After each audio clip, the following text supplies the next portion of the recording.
Hello students, मैं हूं पवन कुमार स्वामी। Welcome आपका एक बार फिर से मेरे चैनल के ऊपर। आपका हार्दिक स्वागत करता हूं एक और नए टॉपिक के साथ। चैप्टर आपको पता ही है, नेशनलिज्म इन इंडिया वाला चैप्टर अपन पढ़ रहे हैं, जो कि बोर्ड एग्जाम के आधार पर एक इम्पोर्टेंट क्या है चैप्टर है। आज अपन जो टॉपिक पढ़ने वाले हैं वो अपन पढ़ेंगे कि जो सिविल डिसोबीडियंस मूवमेंट जो शुरू हुआ था, यानी जो 7 अवज्ञा आंदोलन शुरू हुआ था, जो अपन ने कल पढ़ा था 6 अप्रैल 1930 को, उस आंदोलन के अंदर कौन कौन से सोशल ग्रुप्स ने पार्टिसिपेट किया, ठीक है, और उनके लिए स्वराज का मतलब क्या था, किस वजह से उन्होंने इस आंदोलन में हिस्सा लिया, वो सारी अपन चीजें टॉपिक के अंदर यानी इस वीडियो के अंदर पढ़ने वाले हैं। तो मैं इसी आस के साथ ये सोचते हुए कि आप कंटिन्यू वीडियो में लास्ट तक बने रहेंगे और सारी चीजों को अच्छी तरह से समझेंगे, बिना कोई टाइम वेस्ट किए अपन आज का टॉपिक शुरू करते हैं, क्योंकि बहुत ही इंपॉर्टेंट टॉपिक होने वाला है और इस टॉपिक में से बोर्ड एग्जाम में 100% क्वेश्चन पूछे जाते हैं। तो इसी आस के साथ कि आप पूरा वीडियो देखेंगे, इस वीडियो का फायदा उठाएंगे और लास्ट में जो इंपॉर्टेंट क्वेश्चन आपको बताने वाला हूं उसके लिए आप लगातार वीडियो के अंदर बने रहेंगे। तो चलिए स्टार्ट करते हैं वीडियो बिना कोई देरी किए। जैसे मैं बता रहा हूं कि आज का हमारा टॉपिक होगा how participants saw the movement, यानी जिन जिन सोशल ग्रुप्स ने इस आंदोलन में पार्टिसिपेट किया, उनके पार्टिसिपेट करने का मेन मकसद क्या था। तो सबसे पहले अपन जो शुरू कर रहे हैं वो किन से शुरू कर रहे हैं, रिच पीजेंट्स, ठीक है। जो रिच पीजेंट्स थे उन्होंने इस मूवमेंट में पार्टिसिपेट क्यों किया, तो देखिए कौन कौन से रिच पीजेंट्स वाली कम्युनिटीज थी। जैसे पाटीदार, ऑब्जेक्टिव ध्यान रखना, गुजरात के जो पाटीदार थे उन्होंने, और उत्तर प्रदेश के जो जाट्स थे उन्होंने बड़े बढ़ चढ़कर यानी सक्रिय रूप से इस आंदोलन में क्या किया, पार्टिसिपेट किया। यानी आपसे पूछेगा कि रिच पीजेंट्स जो थे उनका इस मूवमेंट में पार्टिसिपेट करने का मकसद क्या था, तो वही मैंने यहां मेंशन किया कि उन्होंने क्यों इस मूवमेंट के अंदर पार्टिसिपेट किया। कौन से मूवमेंट के अंदर, सिविल डिसोबीडियंस मूवमेंट के अंतर्गत। कौन कौन सी पीजेंट कम्युनिटीज की बात कर रहे हैं अपन रिच पीजेंट्स के अंतर्गत, गुजरात के पाटीदार और उत्तर प्रदेश के जाट। तो देखिए लिख रहे हैं, being producer of commercial crops they were very hard hit by the trade depression and falling prices। जैसे अपन पढ़ रहे हैं कि भाई हाँ एग्रीकल्चरल प्रोडक्ट्स की प्राइसेस क्या हो रही थी, लगातार कम होती जा रही थी। याद है अपन ने पढ़ा था वर्ल्ड वाइड इकोनॉमिक डिप्रेशन की वजह से, विश्वव्यापी आर्थिक मंदी जो अपन मैंने बताया था 1928, 1929 और 1930, उसी दौरान ये आंदोलन आपका क्या हुआ था, शुरू हुआ था। तो लगातार क्या होता जा रहा था, प्राइसेज कम होती जा रही थी और ये क्या करते थे, कॉमर्शियल क्रॉप्स उगाते थे, है ना, व्यापारिक फसलें जिनको बोलते हैं ना अपन कैश क्रॉप्स, वो फसलें उगाते थे। तो मतलब लगातार जो प्राइसेस थे उन फसलों के लगातार क्या होते जा रहे थे, कम होते जा रहे थे। तो ऑब्वियस सी बात है इन किसानों की जो इनकम है वो भी लगातार क्या होती जा रही थी, कम होती जा रही थी। किनकी, रिच पीजेंट्स की, जिस वजह से अंग्रेजों को ये पहले जितना रेवेन्यू दे रहे थे उतना रेवेन्यू नहीं दे पा रहे थे। फिर मैं बताता हूं आपको, देखिए as their cash income disappeared, जैसे मैंने कहा भाई जैसे जैसे इनकी इनकम अब क्या होने लग गई, कम होने लग गई, तो they found it impossible to pay the government's revenue demand. जैसे मैंने कहा कि ब्रिटिश गवर्नमेंट जो थी वो इनसे क्या करती थी, रेवेन्यू रहती थी, तो अब उनके लिए वो रेवेन्यू चुकाना क्या हो गया, मुश्किल हो गया, क्योंकि इनकम एकदम से क्या होती चली गई, कम होती गई।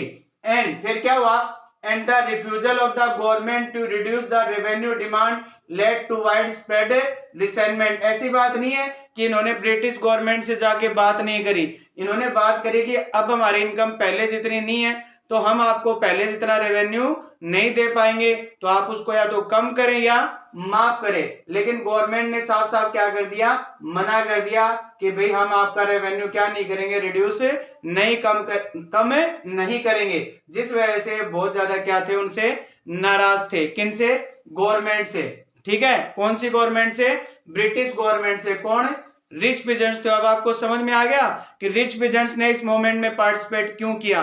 वो चाहते थे कि उनसे जो है रेवेन्यू लिया जा रहा है इसको या तो रिड्यूस किया जाए या इसको क्या कर दिया जाए, एक्सेम्प्ट कर दिया जाए, यानी माफ कर दिया जाए, जो अंग्रेजों ने नहीं करा था। तो उनको लगा इस आंदोलन के माध्यम से अपन ऐसा करवा सकते हैं। देखिए मैंने लिखा अभी है, but they were deeply disappointed when the movement was called off in 1931 without the revenue rates being revised। ठीक है, बड़े उत्साह के साथ इन्होंने क्या किया, आंदोलन में हिस्सा लिया, कांग्रेस को फाइनेंशियली सपोर्ट भी किया इन्होंने, हर जगह जो है ना उनका साथ दिया। लेकिन फिर क्या हुआ, 1931 कल अपन ने पढ़ा था ना, गांधी जी ने आंदोलन वापस ले लिया था 5 मार्च 1931 को। तो जब ये आंदोलन गांधी जी ने वापस ले लिया तो इनको बहुत क्या हुई, निराशा हुई। क्यों निराशा हुई, कि जैसा ये चाह रहे थे कि रेवेन्यू इनका क्या कर दिया जाए, कम या माफ कर दिया जाए, वैसा नहीं हुआ, जिस वजह से बड़े क्या हुए, निराश हुए। और जब ये आंदोलन दोबारा शुरू किया इन्होंने, जैसे अपन ने कल पढ़ा था, गांधी जी ने दोबारा आंदोलन कब स्टार्ट किया था, 1932 के अंदर। तो पहले जितने उत्साह के साथ यानी जितना एंथुसियास्टिकली इन्होंने पार्टिसिपेट किया था, they didn't participate again with that kind of enthusiasm, इन्होंने रिच पीजेंट्स ने। ठीक है, तो ये आपका हो गया रिच पीजेंट्स वाला। रिच पीजेंट्स के पार्टिसिपेट करने का मेन मकसद जो था, उनसे जो रेवेन्यू लिया जा रहा है उसको या तो रिड्यूस किया जाए या क्या किया जाए, एक्सेम्प्ट किया जाए। इसीलिए उन्होंने इस आंदोलन के अंदर क्या किया था, पार्टिसिपेट किया था। अब अपन बात कर लेते हैं पुअर पीजेंट्री की। ठीक है, पुअर पीजेंट्री ने क्यों पार्टिसिपेट किया। अब ऑब्वियस सी बात है, जो पुअर पीजेंट्स थे उनको भी मान लो जो डिप्रेशन, उसकी वजह से बहुत ज्यादा क्या हुआ, नुकसान हुआ। ठीक है, तो एक तो उनकी भी इनकम कम हो रही थी, लेकिन उनका इस आंदोलन में पार्टिसिपेट करने का मकसद अलग था, क्योंकि एज ए टेनेंट्स वो क्या करते थे, जो बड़े बड़े किसान थे, जमींदार थे, उनसे किराए पर जमीन लेकर क्या करते थे, खेती करते थे। अब वही बात है, डिप्रेशन की वजह से उनकी भी इनकम कम हो गई, तो अब वो रेंट कैसे चुकाएं। तो इस वजह से उन्होंने इस आंदोलन में क्या किया, पार्टिसिपेट किया कि भाई उनसे जो रेंट है वो रेंट ना लिया जाए। देखिए मैंने आपको एक्सप्लेन कर दिया, अब अपन इसको देख भी लेते हैं। अब जो पुअर पीजेंट्री जो थे ना, not just interested in lowering of the revenue demand, many of them were small tenants cultivating land they had rented from a landlord। जैसे मैंने कहा कि भाई छोटे छोटे किसान थे, उनके पास खुद की जमीन तो होती नहीं थी, तो जो लैंडलॉर्ड्स होते थे, जो रिच टाइप के जो पीजेंट्स होते थे, उनसे क्या करते थे, जमीन रेंट पर लेते थे और फिर उसके ऊपर खेती करते थे। जो फसल होती थी उससे जो इनकम होती थी, फिर उससे क्या करते थे, रेंट चुकाते थे। लेकिन जैसे मैंने बताया, देखिए एज द डिप्रेशन कंटिन्यू, लगातार ये मंदी का दौर चलता रहा, एंड इनकम ड्विंडल, उनकी भी जो इनकम है लगातार कम होती चली गई। The small tenants found it difficult to pay their rent. वही बात है, अब इनकम ही पहले जितनी नहीं है, तो ऑब्वियस सी बात है किराया कैसे चुकाए, रेंट कैसे दे जमीन का। तो इसीलिए they wanted the unpaid rent to the landlord, इसीलिए वो चाहते थे कि लैंडलॉर्ड जो उनसे क्या ना ले, किराया ना ले, यानी रेंट ना ले। तो इसीलिए उन्होंने इस आंदोलन में पार्टिसिपेट किया था। हम उनके आंदोलन को नो रेंट मूवमेंट भी बोल सकते हैं, कि भाई हमारी इनकम इतनी नहीं है, आप हमसे क्या मत लो, रेंट मत लो। वैसे भी कांग्रेस जो थी वो इनके मूवमेंट को लेकर या इनके पार्टिसिपेशन को लेकर इतना ज्यादा इंटरेस्टेड नहीं थी। अब उसका कारण क्या था, कि कांग्रेस को फाइनेंशियली भी, वैसे भी जो रिच पीजेंट्स थे वो बहुत ज्यादा क्या कर रहे थे, सपोर्ट कर रहे थे। आई बात समझ में। तो कांग्रेस को लगता था कि अगर हमने इनकी बात मानी तो ये जो रिच पीजेंट्स है हमसे क्या हो जाएंगे, नाराज हो जाएंगे, और ये हमें फाइनेंशियली और तरीकों से क्या नहीं करेंगे, सपोर्ट नहीं करेंगे। इसीलिए कांग्रेस इनके आंदोलन को लेकर, यानी इनके आंदोलन में पार्टिसिपेंट को लेकर इतना ज्यादा इंटरेस्टेड नहीं थी। और ये भी कारण था, ये भी इतने इंटरेस्टेड नहीं थे, लेकिन फिर भी इन्होंने इसमें क्या किया, पार्टिसिपेट किया। किन्होंने, पुअर पीजेंट्री ने। तो ये हुआ अपना पुअर पीजेंट्री वाला। रिच पीजेंट्स का हमने क्या पढ़ा, कि भाई उनसे जो रेवेन्यू लिया जा रहा है वो रेवेन्यू ना लिया जाए, उसको कम कर दिया जाए, क्योंकि डिप्रेशन की वजह से उनकी पहले जितनी इनकम नहीं रही थी, तो इसलिए वो पहले जितना रेवेन्यू नहीं दे पाएंगे। और पुअर पीजेंट्री का पार्टिसिपेट करने का मकसद था कि उनसे रेंट ना लिया जाए। ठीक है, अब तीसरा जो वर्ग है वो है बिजनेस क्लास, व्यापारी वर्ग की बात करते हैं। अब ऑब्वियस सी बात है कि बिजनेस क्लास ने इस आंदोलन में पार्टिसिपेट क्यों किया। तो अपन मेन मुद्दे के ऊपर आते हैं, पार्टिसिपेट करने का मकसद क्या था। क्या था कि पहला जो वर्ल्ड वॉर था उसके दौरान इन्होंने खूब पैसा कमाया। आपने पिछली क्लासों में पढ़ा है, इसमें पढ़ा होगा कि फर्स्ट वर्ल्ड वॉर के दौरान सारी जो ब्रिटेन की जो कंपनी, फैक्ट्री वगैरह थी, इंडस्ट्रीज थी, वो तो युद्ध में सैनिकों की जरूरतों को पूरा करने में लग गई। इसका फायदा हमारे देश के व्यापारियों ने उठाया और अपने देश के व्यापार पर पूरी तरह से क्या कर लिया, कंट्रोल कर लिया, जिससे उनके पास पैसा भी आया और क्या आया, पावर भी आई। अब वो क्या करने चाहते थे, अपना जो ट्रेड है उसको एक्सपेंड करना चाहते थे, अपने व्यापार का क्या करना चाहते थे, विस्तार करना चाहते थे। कौन? हमारे देश के उद्योगपति।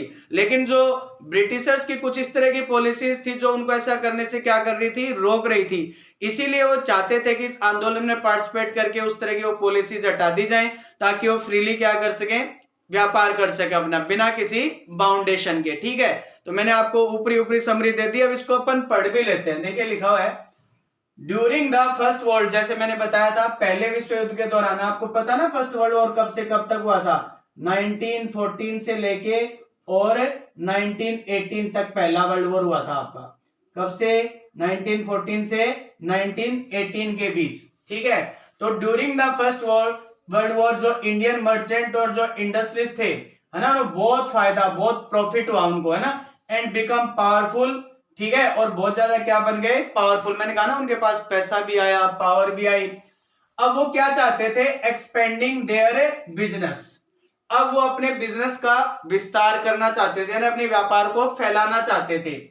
दे now reacted against colonial policies that restricted business activity. जैसे मैंने कहा कि जो ब्रिटिश गवर्नमेंट ने जो पॉलिसीज बना रखी थी वो उनको ऐसा करने से क्या करती थी, रेस्ट्रिक्ट करती थी यार। इसीलिए उन्होंने उसके खिलाफ क्या किया, रिएक्ट किया कि भाई आप इस तरह की पॉलिसीज हटाओ, यानी इन पॉलिसीज के हम क्या हैं, खिलाफ हैं। देखिए लिखा भी है, they wanted protection against import of foreign goods. जैसे ब्रिटेन से बहुत सारा गुड्स आता था, इंडिया में इंपोर्ट होता था, जिस वजह से इन व्यापारियों को बहुत ज्यादा क्या होती थी, दिक्कत होती थी। यानी ये अपना जो हमारे देश में जो गुड्स का प्रोडक्शन होता था वो उसके आगे बेच नहीं पाते थे, क्योंकि वो बहुत क्या होता था, सस्ता होता था। तो हम इसमें ये भी देखे किस तरह से उन्होंने, जैसे अपन ने पहले भी पढ़ रहा था नॉन कोऑपरेशन वाले में, कि भाई ब्रिटेन से जो गुड्स आ रहा है ना तो हम उसको इंपोर्ट करवाएंगे ना उसको बेचेंगे। तो वही चीज यहाँ पर दोबारा रिपीट हो गई कि भाई हम उसके खिलाफ हैं।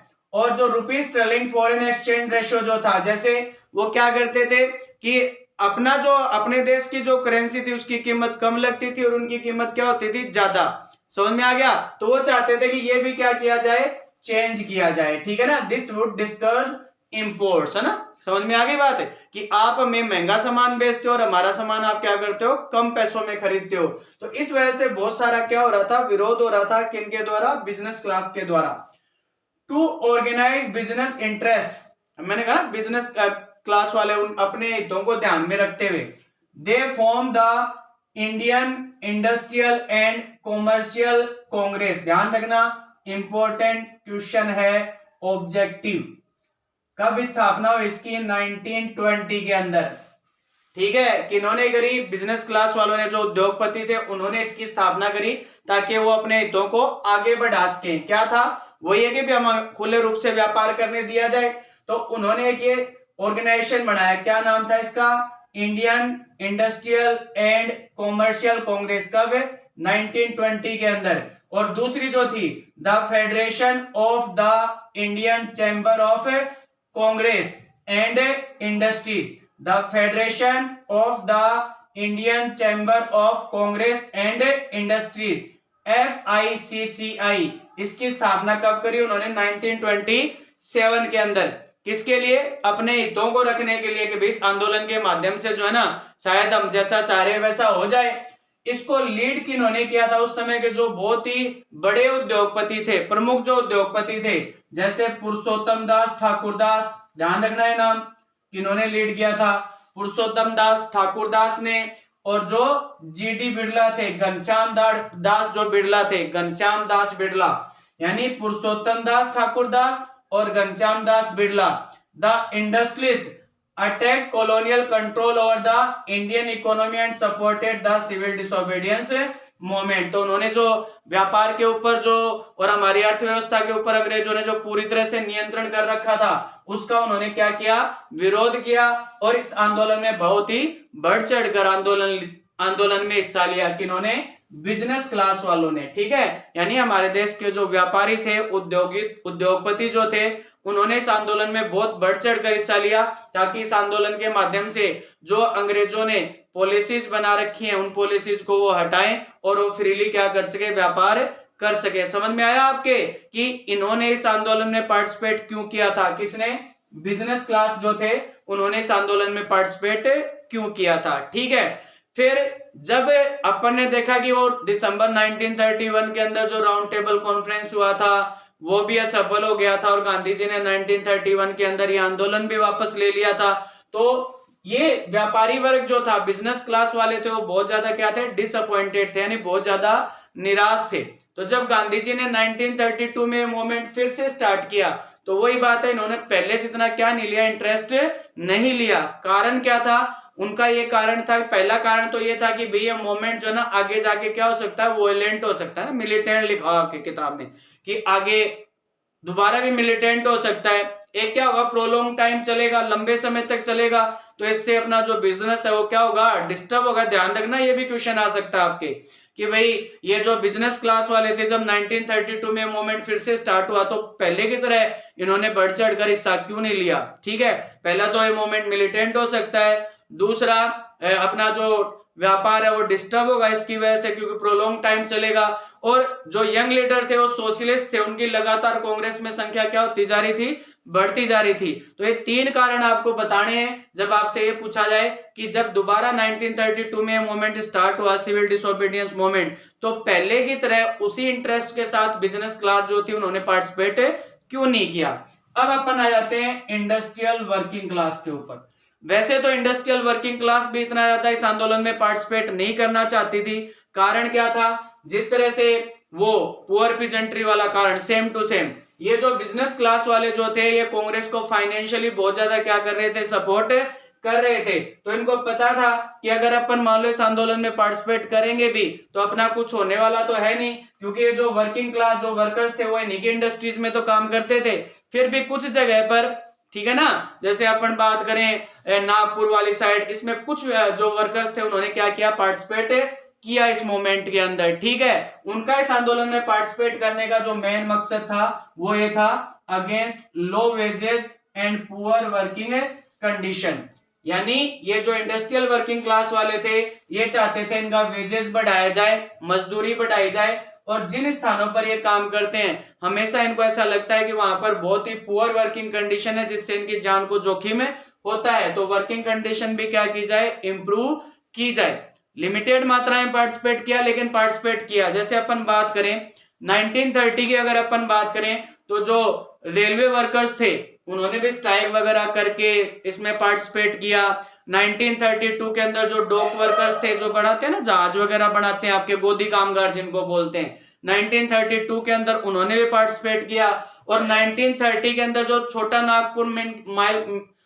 नागपुर टिन माइन जो थी उसके अंदर जो वर्कर्स काम करते थे उन्होंने गांधी टोपी पहनकर इसका क्या किया, विरोध किया। यानी वही है, रैली हो रही है, प्रदर्शन हो रहे हैं, ठीक है, उस तरह के जितने भी एक्टिविटीज हो रही है उन्होंने उनमें क्या किया, बढ़ चढ़कर हिस्सा लिया। लेकिन इनका पार्टिसिपेशन क्या था, लिमिटेड था।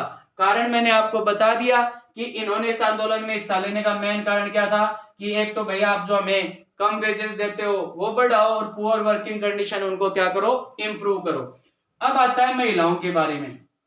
ठीक है, इस आंदोलन की एक और जो खासियत थी वो ये थी कि इस आंदोलन में बहुत सारी महिलाओं ने बढ़ चढ़कर हिस्सा लिया, बहुत अधिक मात्राओं में इस महिलाओं ने इस आंदोलन में क्या किया, पार्टिसिपेट किया। ठीक है, चाहे वो रैली हो, चाहे डेमोन्स्ट्रेशन हो, जेल जाने की बात आई तो जेल भी गई। आई बात समझ में? खासकर कौन सी महिलाओं ने हिस्सा लिया? जैसे अगर हम रूरल एरियाज की बात करें तो जो रिच पीजेंट्स जो थे उनके घरों की जो महिलाएं थी उन्होंने बहुत बढ़ चढ़ कर इस मूवमेंट में हिस्सा लिया। और अगर अपन अर्बन एरियाज की बात करें, जो अपर कास्ट की जो औरतें थी उन्होंने इस आंदोलन में बहुत ज्यादा क्या किया, बढ़ चढ़ कर हिस्सा लिया।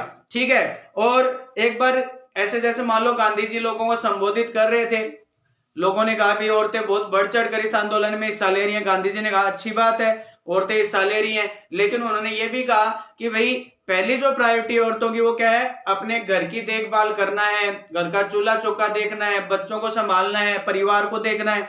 फिर अगर समय बचता है तो देश के प्रति अगर वो मान लो अपना योगदान देना चाहती हैं तो दे सकती हैं। तो कांग्रेस देखने में आया कि इस चैप्टर के हिसाब से देखा जाए तो वर्ड दे रखा है कि कांग्रेस महिलाओं के पॉलिटिकल रिप्रेजेंटेशन के मामले में हमेशा ही क्या रही है, रेलुकेंट रही है, यानी थोड़ा सा झिझक रही है कांग्रेस के मन के अंदर। तो ये था महिलाओं से संबंधित कि भाई महिलाओं ने कैसे कैसे पार्टिसिपेट किया, किन किन महिलाओं ने पार्टिसिपेट किया।